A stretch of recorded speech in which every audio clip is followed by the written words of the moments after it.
noite vamos ter um culto um pouco diferente, não somente nessa noite, mas nas próximas 3 quarta-feiras. Nós vamos tratar sobre um assunto assim que é muito relevante. A gente vai falar sobre a questão do abuso.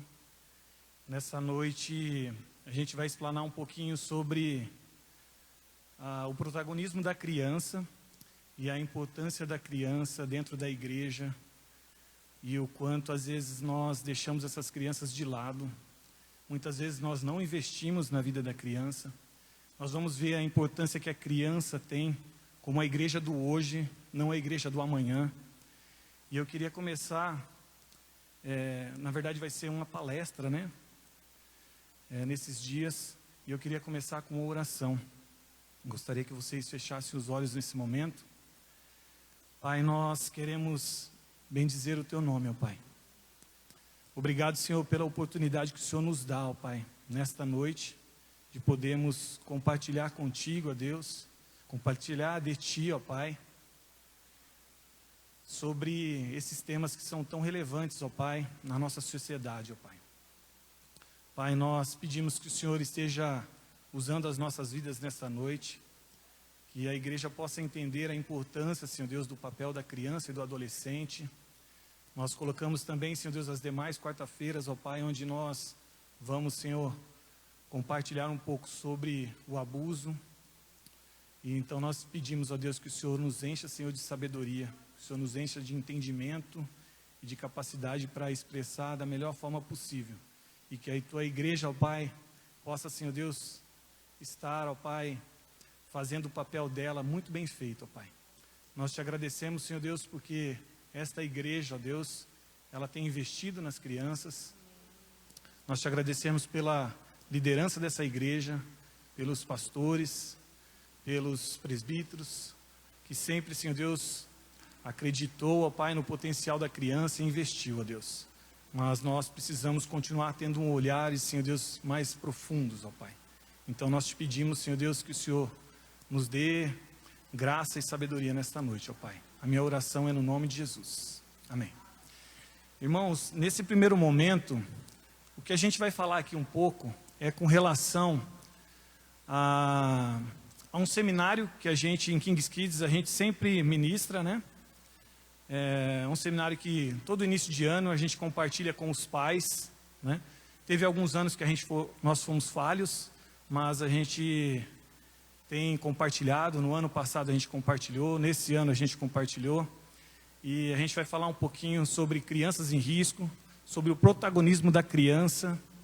E a Cris vai começar dando início, né, nessa palestra, e depois eu vou dar continuidade e finalizar. Boa noite a todos. Como o Mário disse, é um tema bem relevante e para nós, né, que já trabalhamos, né, há tanto tempo com crianças e adolescentes, está tratando sobre esse tema, está falando sobre isso toda vez, mexe muito com a gente, né, porque a gente tem que pensar na importância que as crianças têm, né, a importância que os adolescentes têm no mundo de hoje. Né, a gente vê tudo que a gente tem passado, que a gente tem vivido, esse ano mesmo, né, diante de toda essa pandemia. Será que a gente parou para pensar? A gente escuta todo mundo falar, né? Os adultos comentando, foi difícil, questão de trabalho, de cuidado, o que eu tinha que fazer, um comentando uma coisa sobre outra. E daí a gente pensa assim, mas e as crianças? Será que nós paramos para ouvir as crianças? Será que nós paramos para ouvir os adolescentes? Como eles estavam se sentindo diante de toda essa situação? Então eu trago esse ganchinho para vocês para nós refletirmos sobre isso, né? E entendermos qual é o nosso papel, né? Qual é o nosso papel como cidadãos, qual é o nosso papel como igreja, qual é o nosso papel como pais, né? O slide já está aí. Esse slide, ele fala um pouquinho de lá atrás, tempo lá atrás dos nossos pais, né? Se nós pararmos para pensar tudo que a gente viveu, né? Hoje minha mãe estava em casa à tarde e a gente estava conversando e a gente estava relembrando algumas coisas, né? E acho que alguns de vocês vão lembrar disso. Quando a gente fazia um frango assado em casa, sempre o pai era o primeiro a comer e a coxa do frango era dele. Né? Os filhos comiam depois lá, né, o que sobravam, e o pai repetia, né? E hoje a gente vê, né? É dessa forma? Não, às vezes o filho vai lá, corre, já pega um pedaço maior, já come, né? E a gente vê isso. Mas é por desrespeito? Não. É a geração, né? Nós vivemos hoje numa geração diferente, né? E é onde a gente vê a questão do conflito das gerações, né? Como as gerações são diferentes. Mas naquele tempo lá atrás, a gente vê o quê? Que os filhos não tinham, eles não podiam falar. Né? O pai falava, o que o pai determinava era aquilo, e aquilo ficava, e você não podia, né, se manifestar, mesmo você estando certo, né, aquilo não ia valer de nada. Mas o porquê disso? Né? Por que os filhos não tinham ouvidos lá atrás? Por que os pais não ouviam seus filhos? Né? E é hoje isso que a gente quer trazer para vocês. Né, que nós precisamos parar para ouvir nossos filhos, nós precisamos parar para ouvir as nossas crianças e os nossos adolescentes.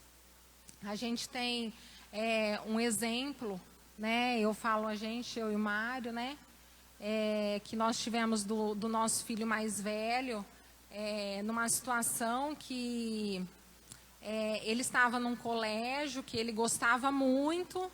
E por conta, para nós, né, de ser mais viável, ser mais perto, né, ser mais em conta, nós tiramos ele, né, desse colégio e matriculamos ele em outro.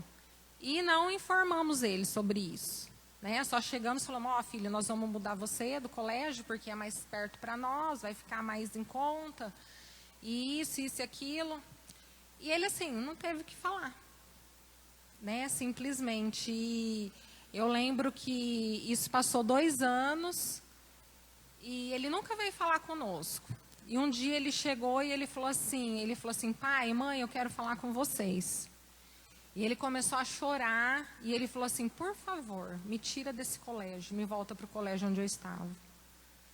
Ele sofreu 2 anos, né, por conta de uma simples conversa, né, que nós poderíamos ter sentado com ele, ter conversado, filho, vai ser por isso, por aquilo, aquilo outro. Mas não, nós tomamos aquela decisão, nós não ouvimos ele, e olha o que causou, né? O quanto isso causou dor no coração dele. Né? E depois disso, e fazendo vários cursos, nós começamos a refletir, né, sobre o que a gente precisava fazer para mudar. E para nós termos esse olhar de estar ouvindo mais os nossos filhos. A gente começou a ouvir mais as crianças aqui no Ministério de Kings Kids, a ouvir mais os adolescentes.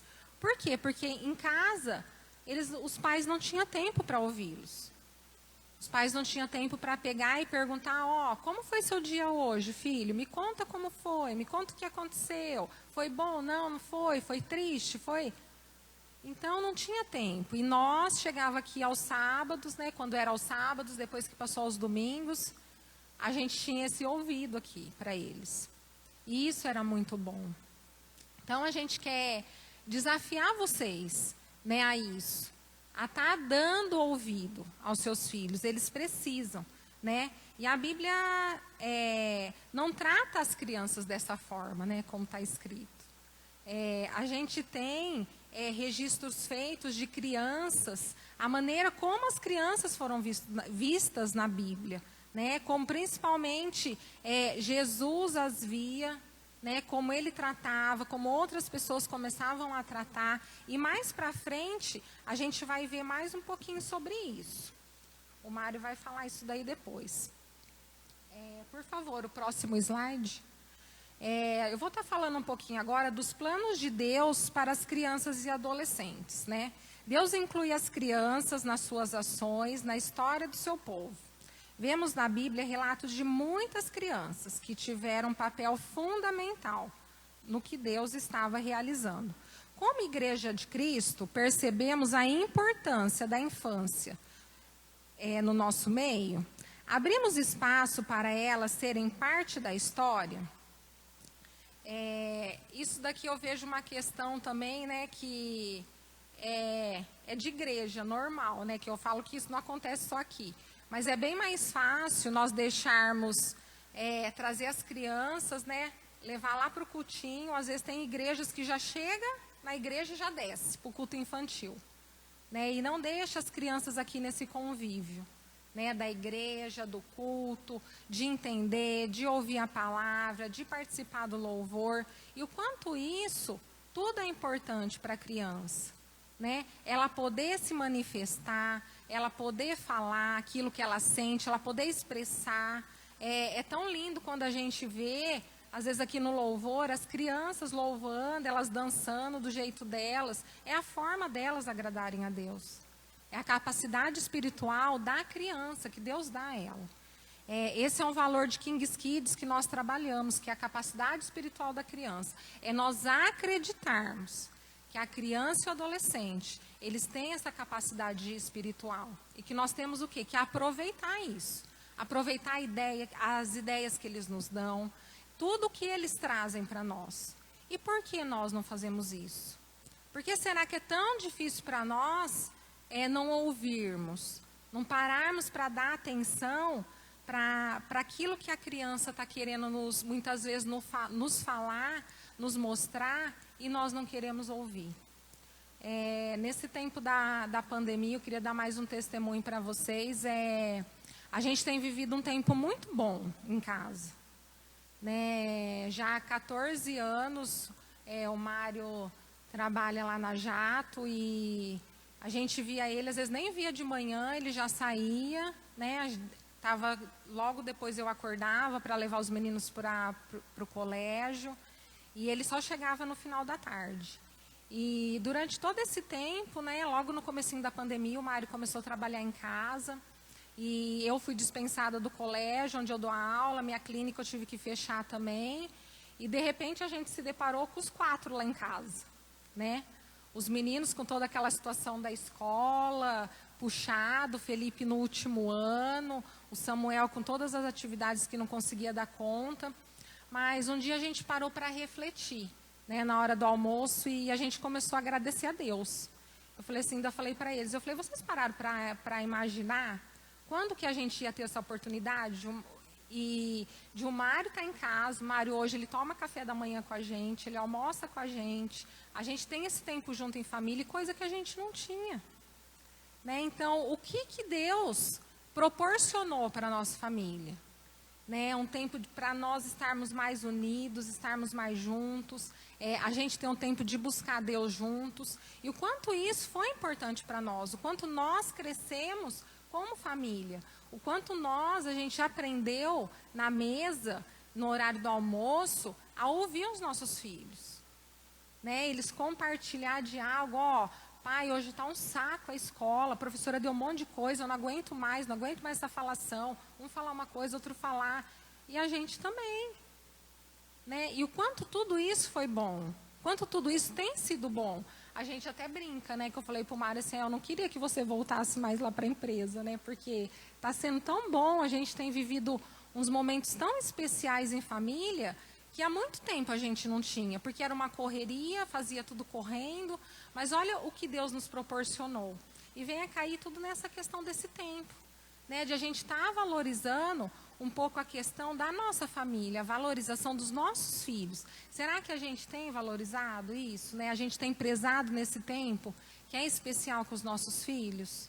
Né? E mesmo assim eu falo, às vezes você pode imaginar, né? Nossa, meu filho já está moço, já está casado, já saiu, mas será que você liga, né, para ele, você fala, olha filho, como que você está, como foi seu dia? Né? Eu brinco até com os meus clientes, que eu falo que eu ligo todo dia para minha mãe, tem vezes que às vezes até 2 vezes no dia, quando eu não ligo ela estranha, e às vezes ela me manda mensagem, né? Você esqueceu de mim hoje, filha? Né? Mas o quanto isso é importante, né? Nós sermos presentes na vida dos nossos filhos, e os filhos também serem presentes na vida dos pais.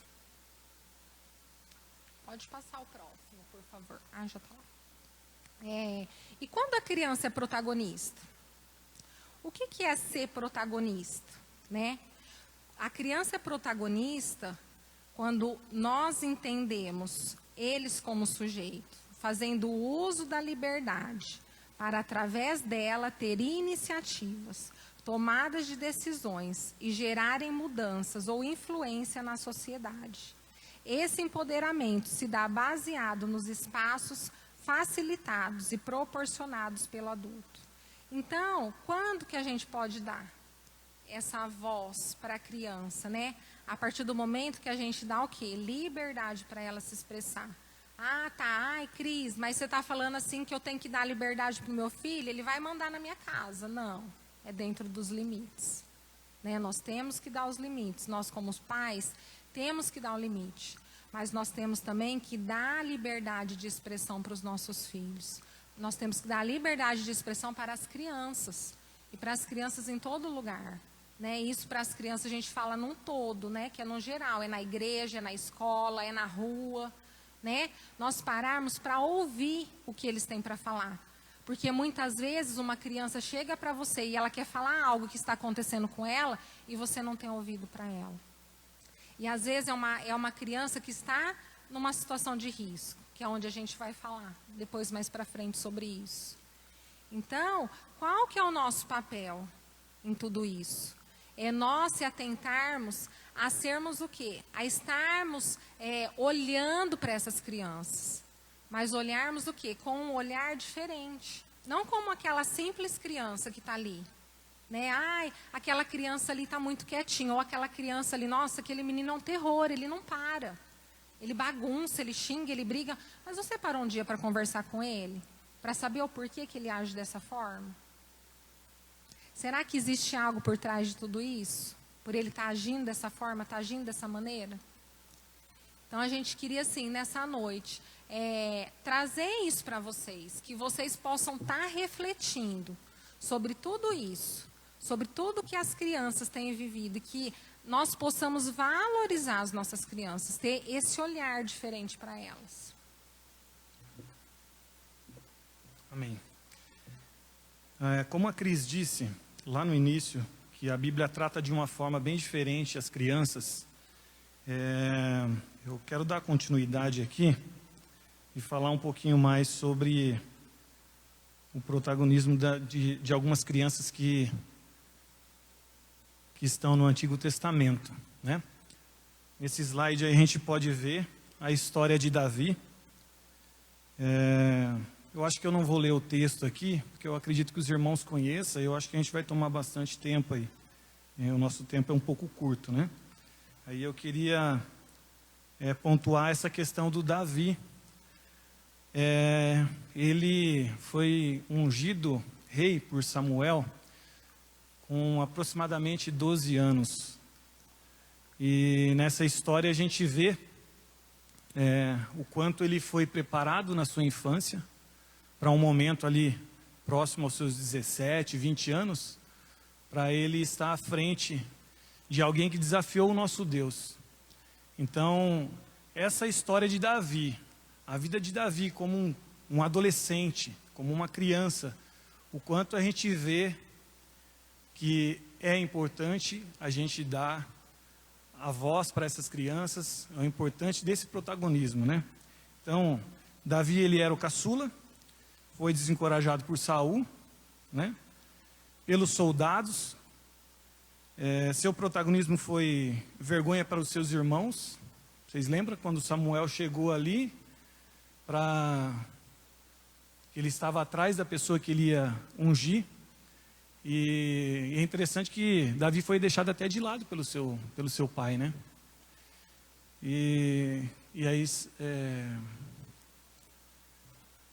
aí Samuel, ele pega e fala, não, mas tem mais alguém, porque quem Deus me mostrou não são esses daqui.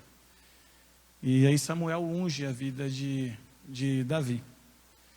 E algumas características que está nesse slide aí, que é desse protagonismo de Davi é a vontade de ação, de ver as mudanças, né? Porque ele realmente, quando foi desafiado ali pelo gigante, ele teve vontade, né? A gente viu que várias pessoas ali estavam de uma forma assim, com medo, porque era um gigante, porque era um guerreiro, alguém que tinha treinado muito para estar ali. E Davi, com a sua experiência da sua infância, a sua juventude ali, né, onde a gente conhece toda a história, então ele teve a vontade de ação e de ver as mudanças. Então ele teve também confiança, ele teve aí resistência, tenacidade, ele foi forte, ele foi convicto, né? Olha só o protagonismo dessa criança, como que é importante, né, a gente valorizar a criança. E eu queria que passasse para o próximo slide aí. A gente vai ver também a história de Miriam. Miriam, eu acredito que todos saibam também, é irmã de Moisés. Ela teve um papel fundamental na sua, vamos dizer assim, na sua adolescência, né? Onde ela foi ali e ela foi até a filha de Faraó e a filha de... Na verdade, ela quebrou o protocolo, né? Porque, na verdade, ela não poderia estar ali falando com a filha de Faraó. E comentando ali que ela tinha alguém que poderia amamentar essa criança. Então, Miriam, ela teve um papel assim, muito importante também, de protagonismo, né? Então, aqui a gente relacionou algumas características desse protagonismo dela. Então, ela tomou uma iniciativa. Olha só, gente, muitas vezes nós, como adultos, nós não tomamos iniciativa. Nós vamos procrastinando algumas coisas, eu me coloco nisso também. Então, ela foi lá, ela tomou iniciativa. Ela tomou uma decisão, observou, né? Falou com a filha de Faraó, propôs uma solução para proteger o menino, que era o seu irmão. Então ela foi o que também? Ela foi criativa, e a ação de Miriam quebra um esquema social, ela quebra o protocolo, né, como eu já havia dito, ao falar com a filha de Faraó, e proporciona aí salvação. E aí um pouquinho mais para frente eu vou falar sobre alguns decretos de morte, né? Porque nesse momento existia um decreto de morte sobre a vida das crianças, né? Porque tinha um salvador, alguém que ia salvar o povo ali do Egito, e existia um decreto de morte. E Moisés, ele nasce nesse período, né? Então ele nasce nesse período. E mais para frente eu vou compartilhar um pouquinho com vocês sobre essa questão desse decreto de morte que existia lá atrás, existiu na época de Jesus, e existe nos dias de hoje, que a gente precisa ter essa atenção como igreja, né? Então eu queria que passasse aí para o próximo slide. A gente vê também aí no Antigo Testamento a história de Samuel. Samuel ali, a gente conhece muito bem a história dele. Ele criança, ouve a voz de Deus. Olha só aí, ó. E tem um pouco do que a Cris comentou, né? Às vezes nós subestimamos os nossos filhos, as nossas crianças, quando elas chegam compartilhando algo que ela ouviu de Deus. Então, a importância de nós, como igreja, darmos uma atenção para as crianças e ver que elas ouvem Deus, que elas são puras, elas estão assim com percepção assim de que Deus realmente, elas confiam, elas têm uma fé. Eu fico impressionado assim com relação à experiência que a gente teve com o nosso filho Samuel. Ele teve uma doença autoimune e essa doença, ela era, acho que púrpura, né, amor? Eu não sei dizer muito bem. E quando a gente foi passando por alguns momentos ali, bateu um pouquinho assim de desespero, porque quando a gente começa a pesquisar, às vezes a gente tem essa mania, né, de pesquisar sobre a determinada doença e o que essa doença chega a ocasionar para os nossos filhos, enfim, ou para alguém que a gente ama muito. E aí bateu um pouco de desespero, assim. E aí eu peguei, a gente chamou o Samuel e foi compartilhar com ele um pouquinho sobre o que era, né? Que a gente estava preocupada. E ele falou assim: não, pai, não fica preocupado. Deus me curou. E é tão maravilhoso assim a fé, a intensidade e a capacidade que a criança tem de confiar. E muitas vezes nós como pais somos falhos, nós como igreja somos falhos. E então nessa história aqui também de Samuel, a gente vê muitas características aqui que determinam realmente o protagonismo da criança. Então a capacidade espiritual da criança para se relacionar com Deus, para crer, né? Ter fé, confiar e ouvi-lo, né? Também tem a questão que ele insistiu, ele não desistiu, ele ouviu, né? Isso está certo. Ele insistiu, ele ouviu várias vezes, né? Deus chamando, né? Até que ele vai ali falar com Eli. E Eli acha estranho, né? Não, mas eu não te chamei. E aí, até que uma vez ele fala para ele assim: diga a ele, Senhor, estou aqui, eu estou te ouvindo. E então ele insistiu, ele não desistiu. Então a criança, ela tem esse potencial também, né? E aí eu queria que passasse para o próximo slide. Agora a gente vai falar um pouquinho dessa história. Eu gostaria de ler esse texto. Eu queria que vocês abrissem a sua Bíblia em Lucas 2, 41, 52. Então é uma criança, um adolescente aí, né? Esse período ele estava com 12 anos de idade.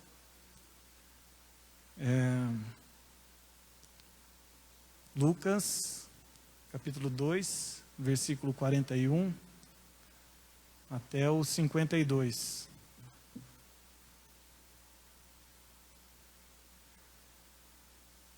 Amém? Vou ler então. Todos os anos, os pais de Jesus iam a Jerusalém para a festa da Páscoa. Quando Jesus completou 12 anos, foram à festa como de costume. Terminada a celebração, partiram de volta para Nazaré. Mas Jesus ficou para trás, em Jerusalém, sem que seus pais notassem sua falta. Pensaram que ele estivesse entre os demais viajantes, mas depois de caminharem um dia inteiro, começaram a procurá-lo entre os parentes e amigos. Como não o encontraram, voltaram a Jerusalém para procurá-lo. Por fim, depois de 3 dias, acharam Jesus no templo, sentado entre os mestres da lei, ouvindo-os e fazendo perguntas. Todos que o ouviam se admiravam de seu entendimento e de suas respostas. 48. Quando o viram, seus pais ficaram perplexos. Sua mãe lhe disse: filho, por que você fez isso conosco? Seu pai e eu estávamos aflitos, procurando por você por toda parte. Mas por que me procuravam? Perguntou ele. Não sabiam que eu devia estar na casa de meu pai? Não entenderam, porém, o que ele quis dizer. Então voltou com os pais para Nazaré. Eles era obediente. Sua mãe guardava todas essas coisas no coração. Olha que exemplo maravilhoso, né? Que nós vemos aí em um adolescente. E interessante que ele estava em um lugar, em uma sinagoga, compartilhando um pouquinho. Na verdade, ele estava ouvindo, né? E aí ele acabou fazendo questionamentos, né? Sobre o que estava sendo conversado ali. E aí eu anotei algumas coisas que são protagonismo de Jesus, a capacidade de ouvir, de entender e questionar. Foi o que ele fez, né, ali com os escribas.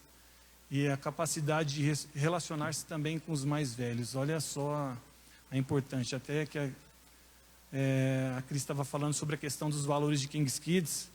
um dos valores é essa questão de unindo as gerações, né?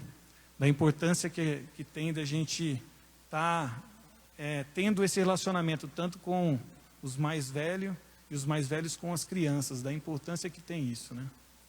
E também, né, a capacidade de ensinar, porque na verdade ele acabou ensinando ali, né?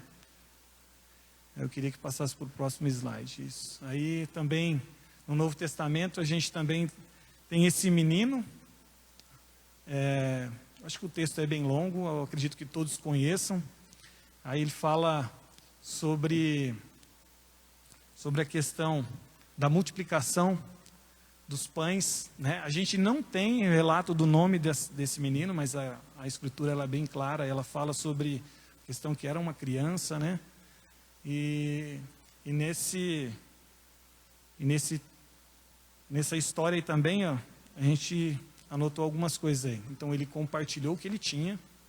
Então ele tinha ali 5 pães e 2 peixinhos. A gente sabe que a multidão era 5 homens, fora as mulheres e crianças. Então a gente vê aí que, eu falo assim, eu fico imaginando na hora dele compartilhar isso, ele fala assim, não, eu tenho aqui isso. Talvez ele estava pensando assim, eu acho que mais outras pessoas vão compartilhar também, né? Mas não existe um relato sobre isso. E é interessante que ele compartilha. Então ele dá um exemplo muito maravilhoso para as nossas vidas, que é a questão também da generosidade, que é o que a gente às vezes tem que compartilhar. Mesmo às vezes a gente passando por dificuldades, a gente tem que ter um coração generoso, a gente tem que compartilhar. E olha só, o que ele tinha, ele compartilhou ali. E ele confiou em Jesus, né? Ele depositou a confiança ali. Então, mais uma vez a gente consegue aí ver um exemplo assim maravilhoso, né? De que a criança ela tem um papel fundamental na sociedade, na igreja. E abrindo um parênteses também, o que eu acho assim, pode passar para o próximo slide. Eu vou falar sobre esse parênteses aí no final desse slide. Eu vou explicar um pouquinho sobre esse slide. Aqui a gente vai falar um pouquinho sobre as sentenças de morte que existiu na época de Moisés, né? A gente pode ver aí que Faraó, ele decretou, como eu já tinha dito antes, que ele decretou, que era para matar todas as crianças até tal idade, porque ele já sabia que alguém ia vir para salvar o povo, né, do Egito. E aí depois, um pouquinho mais à frente, tem a sentença de morte também, na época de Jesus, com o Herodes, né? Herodes que foi ali e decretou, mas só que Deus manda os anjos ali, compartilha com a vida de Maria e José, para eles irem para tal lugar e é cuidado. E aí eu queria refletir um pouco aqui com vocês, eu queria que vocês pensassem um pouquinho sobre o dia de hoje, né? Quais são os decretos de mortes que existem nessa geração? Hoje é muito pior, né? Porque quando a gente vê esse contexto aqui, eles estavam ali pensando em uma pessoa que viria para salvar, para fazer algo grande, né? E nós temos entendimento que essa geração de hoje é a geração que está preparando a volta de Cristo.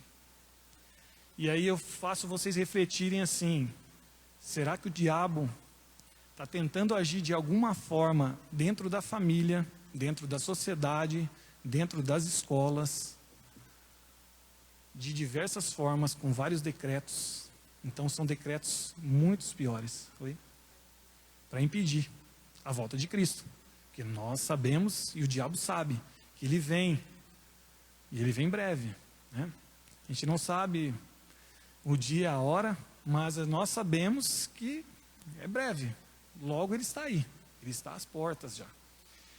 E aí, eu pensei assim, esse momento que a gente está vivendo hoje com relação a essa pandemia, olha só o que fizeram com as nossas crianças, deixaram elas, assim, bem dizer, elas estão isoladas, né? Então elas não estão tendo alguns convívios. Eu imagino que a maioria dos nossos pais dentro da igreja talvez não tenham tempo de meditação diária com os seus filhos. Então, olha só, algumas ciladas, né?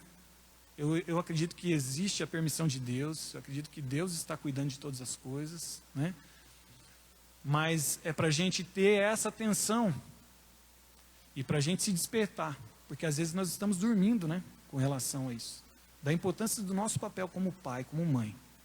Nós estamos gastando tempo em muitas coisas, em muitas mesmo. Talvez às vezes até em matérias que a gente não precisaria estar lendo e estamos deixando de dar voz aos nossos filhos. Então, essa parte desse slide eu acho que é muito importante, que é para nós refletirmos como igreja, né? E para a gente partir aqui para finalizar, eu queria pedir para a gente compartilhar aí um vídeo para vocês verem um pouquinho. Nós encontramos jogando, cantando e dançando e conversando. Nos encontramos machucando, brigando, chorando. Nos encontramos em casa, em escolas, em shopping center, nas praças. Sua juventude, sua responsabilidade. O chamado do mundo continua a enfraquecer em nós. A influência da nossa família e da igreja está ficando cada vez mais difícil para nós ouvir a mensagem do amor de Deus. Esse é o tempo certo para uma grande ênfase em crianças, em jovens do mundo. Nós precisamos de uma igreja. Em família está para nós. Quem vai nos incluir na família da igreja? Nós teremos e precisamos de oportunidade, que podem ser através de uma variedade de métodos compatíveis com nossas idades. Também temos dons e habilidades espirituais. Nós podemos orar pelo próximo. Podemos ministrar adoração. Queremos aprender a fazer a nossa parte. Podemos até ajudar a tomar decisões. Por favor, não nos subestime. Nós somos a igreja de hoje e a igreja do futuro também. E você está correndo o risco de nos perder. Você está nos perdendo. Você vai fazer o que for preciso para chegar até nós? Vai nos ensinar a viver? Nós estamos no seu alcance. Você pode ajudar a mudar o nosso futuro. O futuro da igreja. Por favor, reserve um tempo para compartilhar Cristo conosco. Porque em 10 anos eu vou ter 21 anos. Eu terei 13 anos. Eu vou ter 14 anos. Eu vou ter 15 anos. Eu vou ter 15 anos. Porque em 10 anos eu vou ter 17 anos. Eu vou ter 20 anos. Eu terei 22 anos. Nós teremos 20 anos. A questão é: em 10 anos você terá feito a diferença? Porque agora somos discípulos em treinamento. E não discípulos em espera. Mas falaremos à nova geração a respeito do poder de Deus, o Senhor, dos seus feitos poderosos e das coisas maravilhosas que Ele fez. Nós. Em 10 anos, você vai fazer a diferença na vida dessas crianças? É uma pergunta que eu deixo para vocês hoje, nessa noite, né? As nossas crianças não são a igreja do futuro. Elas são a igreja do hoje. E elas estão esperando uma oportunidade, né? Para elas poderem desenvolver, trabalhar, poder falar aquilo que elas sentem, que elas pensam. E eu acho que isso vai ser muito lindo quando isso acontecer. Quando nós estivermos todos juntos e compartilharmos tudo isso juntos. Eu queria deixar essa frase aí também como reflexão. A participação das crianças e dos adolescentes nos textos bíblicos são um processo que se nutre dos espaços abertos e permitidos pelos adultos. Amém? Só fazer uma consideração final aqui também. A gente, como eu disse lá no início, a gente só começou essa palestra e a gente vai dar uma sequência na semana que vem. O Guilherme vai estar compartilhando com a gente sobre a questão do abuso.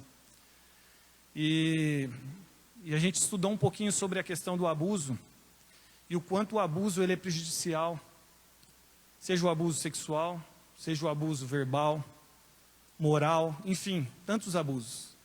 E o quanto ele destrói a vida e deixam marcas que trazem muitas sequelas. E o abuso é uma dos decretos de mortes que o diabo tem investido muito. Vocês vão ver os dados que são realmente assustador. E o que é mais preocupante é que é alguém muito próximo, é um tio, é um pai, é um primo, enfim, são pessoas muito próximas. Então, a gente vai compartilhar com vocês. Eu espero que vocês, se vocês não puderem estarem presentes aqui, eu espero que vocês estejam assistindo às próximas palestras também. Eu queria fazer uma oração.